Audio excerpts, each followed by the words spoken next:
On s'est entretenu avec Julien et Pierre-Claude, deux personnes impliquées dans la communauté en Estrie, pour parler des demandes de subventions.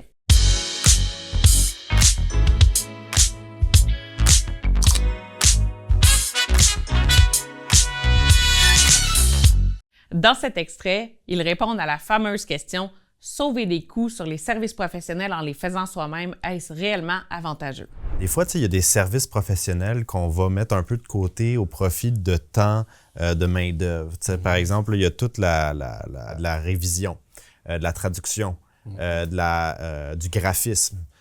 Tout le monde a un compte Canva, mais pas grand monde sait l'utiliser. Donc, des fois, on va préférer dire « on va mettre... la personne va faire les dépliants, un employé va faire les dépliants, à la place de dire on pourrait peut-être engager un graphiste professionnel. Puis ce montant-là, on va l'investir, mais mon employé va pouvoir faire d'autres choses.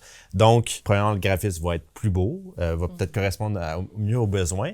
Puis, comme ça, on ne prendra pas aussi du temps de la personne qui va peut-être prendre peut-être 15 heures faire le dépliant, alors que pour un graphiste professionnel, ça va y en prendre 3.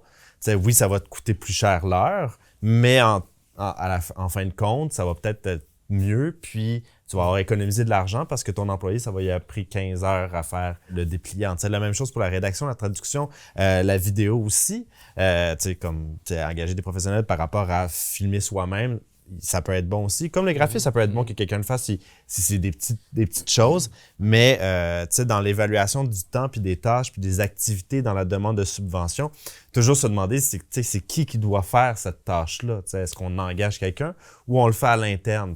Puis il y a un élément qui est en OBNL, on a moins tendance à y penser, mais il y a aussi la qualité du rendu.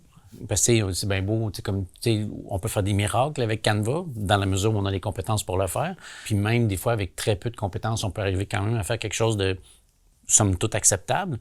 Mais là, c'est le niveau de où on se place dans c'est-tu acceptable?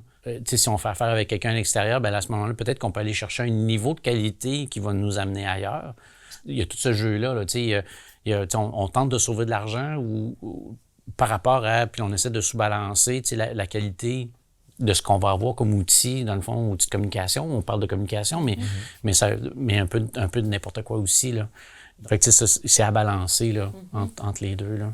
Et souvent, avec les dépenses admissibles, ça peut venir jouer parce que des fois, il y a des limites à différentes catégories de dépenses. Si, admettons, j'ai beaucoup de matériel graphique à faire, puis j'ai une limite, par exemple, en coût de main-d'œuvre, ça vaut peut-être la peine d'enlever de la main-d'œuvre pour le mettre en honoraire professionnel, ce qui va permettre de pouvoir mieux jouer dans son budget.